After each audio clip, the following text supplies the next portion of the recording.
frater dan umat sekalian yang terkasih dalam Kristus Yesus, hari ini kita diundang untuk mendengarkan firman Tuhan tentang pertumbuhan dan perkembangan kerajaan Allah. Yesus menggunakan dua perumpamaan atau dua gambaran.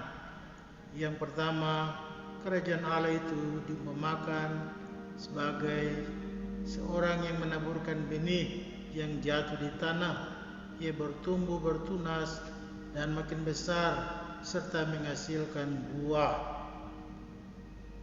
Perumpamaan yang kedua, Yesus menggambarkan kerajaan Allah seperti biji sesawi yang paling kecil ditaburkan dan menghasilkan pohon di mana burung-burung dapat bersarang atau bernaung di dalamnya.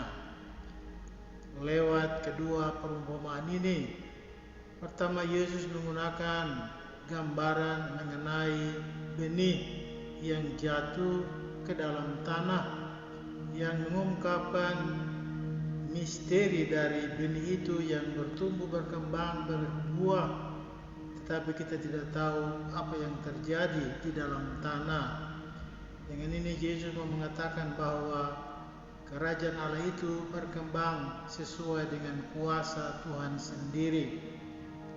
Apa yang terjadi yaitu di luar usaha manusia, sehingga pertumbuhan kerajaan Allah itu adalah kuasa dari Tuhan. Yang kedua, melalui perumpamaan biji sesawi, Yesus mau mengajak kita untuk menyadari bahwa sebagai manusia biasa kita mempunyai kekurangan, kelemahan juga di dalam hal iman, sehingga kita tidak boleh mengandalkan pikiran kita semata-mata, tetapi hendaknya kita membuka diri kita kepada Tuhan untuk memahami kehendak dan rencananya bagi keselamatan manusia.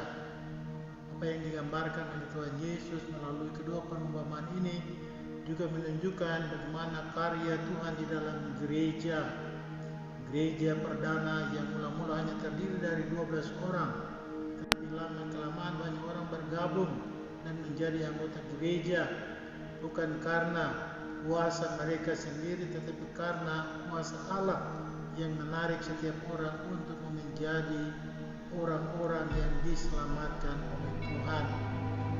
Kita semua menyadari bahwa sebagai orang percaya, kita dipanggil oleh Tuhan untuk ambil bagian di dalam karya perutusan gereja.